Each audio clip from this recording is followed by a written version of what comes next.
अस्सलाम वालेकुम रहमतुल्लाहि व बरकातुहू। बिस्मिल्लाहिर्रहमानिर्रहीम। क्या हाल चाल है व्यूअर्स, सब ठीक ठाक हैं।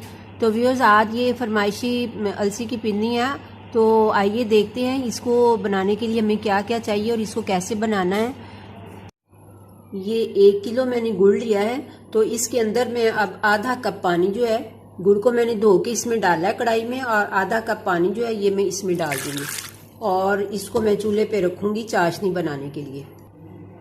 ये देखिए, ये 1 किलो गुड़ लेके तो मैंने इसको धो के इसके अंदर आधा कप पानी डाल के 2 टेबल स्पून देसी घी डाल के तो इसको मैंने पकने के लिए रख दिया है। इसकी चाशनी तैयार होगी। इधर दूसरी तरफ मैंने ये 1 किलो सूजी लिया और इसके अंदर मैंने घी डाल के तकरीबन 1.5 पाव देसी घी डाला है इसके अंदर, तो इसको मैंने भुनने के लिए रख दिया है।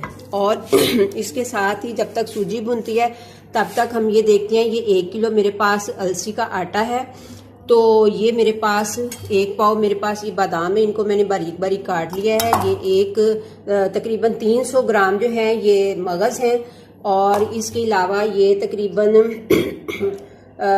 400 ग्राम किशमिश है, और ये सब्ज़ इलायची है, ये 20 ग्राम सब्ज़ इलायची है, इसको मैंने हल्का सा श्रेड कर लिया है। और ये मेरे पास सौंफ है, 100 ग्राम सौंफ है, इसको मैंने ग्राइंड करके पीस लिया है। तो अब हम सूजी को अच्छी तरह से भूनते हैं। ये देखिए, ये सूजी कुछ किसी हद तक भुन गई है और इसमें मैंने घी थोड़ा और भी डाला है। ये आधा किलो घी इसके अंदर चला गया है। तो अब आप देखिए कि ये भुनने के करीब हुई, आधी भुन गई। अब मैं इसके अंदर सब्ज़ इलायची के दाने डाल दूंगी। अब इसको हम अच्छी तरह से भून लेते हैं।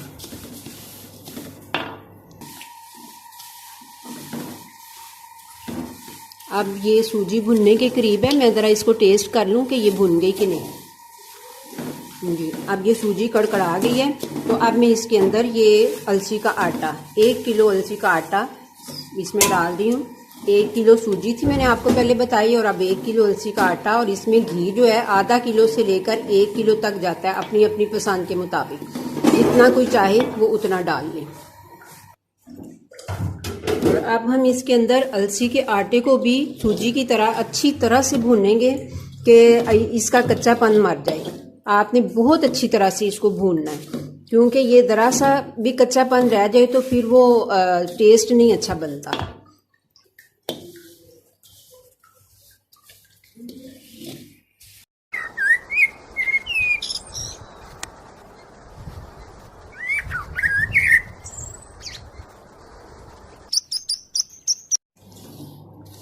स्टेप बाय स्टेप इसमें मैंने घी डाला है, क्योंकि एकदम से नहीं डालते ताकि ज़्यादा ना हो जाए।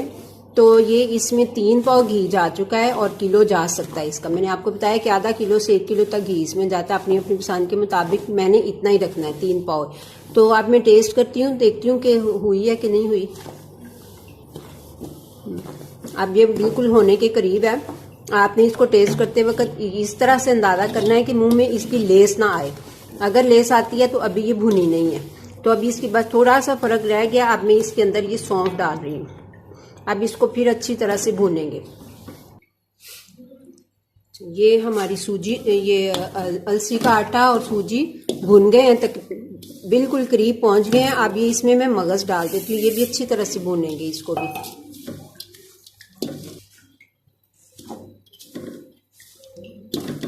अब ये मगज़ जो हैं ये भी भुन गए हैं, इनमें भी तिड़ तिड़ की आवाज़ आनी शुरू हो गई है, तो ये भुन गए हैं। अब हम इसके अंदर बाकी का ड्राई फ्रूट भी डाल देते हैं। ये किशमिश और बादाम थे, बस ज़्यादा चीज़ें तो हमने इसमें डाली नहीं है। तो ये बिल्कुल थोड़ी थोड़ी चीज़ें डालनी थी, इस वजह से कि अलसी पहले से बहुत गर्म होती है, तो इसमें ज़्यादा ड्राई फ्रूट डालें अगर, तो फिर ये बहुत गर्म हो जाती है। अच्छा जी, अब ये हमारा सारा ड्राई फ्रूट इसमें मिक्स हो गया है। अब इसके अंदर हम ये गुड़ की चाशनी डालते हैं। तो कोई ये देखिए, इस तरह की इसको रुखा रुखा ही रखना होता है। अगर आप चाहें तो इसमें पिसी हुई चीनी भी डाल सकते हैं अपने अपने टेस्ट के मुताबिक। तो ये क्योंकि फरमाइशी है, इस वजह से इसमें गुड़ की ही फरमाइश है, इसलिए हम गुड़ की चाशनी ही डालेंगे। लीजिए अब हम इसके अंदर चाशनी डालते हैं, रेडी हो गई हुई है। ये देखिए, मैं